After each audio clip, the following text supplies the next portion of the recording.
wabarakatuh. Om Swastiastu, Namo Buddhaya, Salam Kebajikan. Saya dari Universitas 17 Agustus Surabaya, Fakultas Hukum. Video ini dibuat untuk menyelesaikan salah satu tugas dalam mata kuliah Pengantar Hukum Indonesia dengan dosen pengampu Bapak Dr. Frans Simangunsong, SHMH, yang dimana saya akan menjelaskan mengenai materi klasifikasi hukum dan konsep-konsep dasar hukum.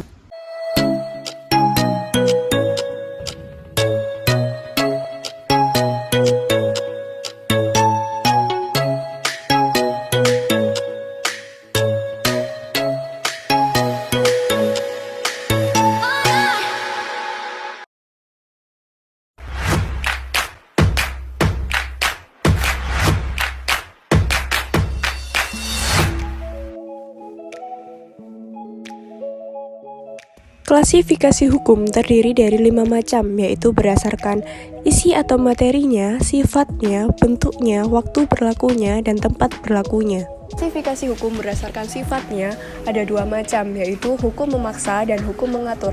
Hukum memaksa merupakan hukum yang dalam keadaan bagaimanapun juga harus dan mempunyai paksaan yang mutlak. Sedangkan hukum mengatur adalah hukum yang dapat dikesampingkan apabila pihak-pihak yang bersangkutan telah membuat peraturan sendiri dalam suatu perjanjian. Berdasarkan bentuknya, ada hukum tertulis dan hukum tidak tertulis. Hukum tertulis merupakan hukum yang dituliskan atau dicatatkan pada perundang-undangan. Contohnya seperti hukum perdata, hukum acara, dan lain sebagainya. Sedangkan hukum tidak tertulis merupakan hukum yang tidak dicatatkan pada perundang-undangan. Contohnya seperti hukum agama dan hukum kebiasaan. Berdasarkan isi atau materi, terdiri dari hukum publik dan hukum privat. Hukum publik merupakan hukum yang mengatur hubungan antara negara dengan alat-alat perlengkapan atau hubungan antara negara dengan perseorangan atau yang disebut dengan warga negara. Hukum publik ini terdiri dari hukum tata negara, hukum administrasi negara, hukum pidana, dan hukum acara. Sedangkan hukum privat merupakan hukum yang mengatur hubungan antara individu dengan individu, individu dengan badan hukum dengan badan hukum. Hukum privat ini terdiri dari hukum perorangan, hukum keluarga, hukum kekayaan, dan hukum waris. Berdasarkan waktu berlakunya ada ius constitutum, ius constituendum, dan hukum antar waktu. Ius constitutum adalah hukum positif yang merupakan hukum yang berlaku pada saat ini. Sedangkan ius constituendum merupakan hukum yang diharapkan atau masih dicita-citakan untuk berlaku di masa yang akan datang.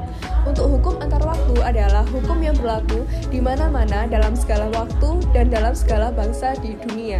Hukum ini tak mengenal batas waktu, melainkan berlaku untuk selama-lamanya atau disebut abadi, terhadap siapapun juga di seluruh tempat. Berdasarkan tempat berlakunya ada lokal, nasional, dan internasional. Hukum lokal merupakan hukum yang berlaku pada daerah tertentu, contohnya seperti perda dan instruksi gubernur.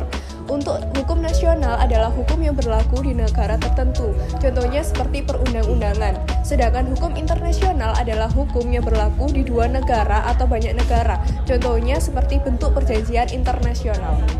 Sekian penjelasan dari saya, kurang lebihnya mohon maaf yang sebesar-besarnya. Wassalamualaikum warahmatullahi wabarakatuh.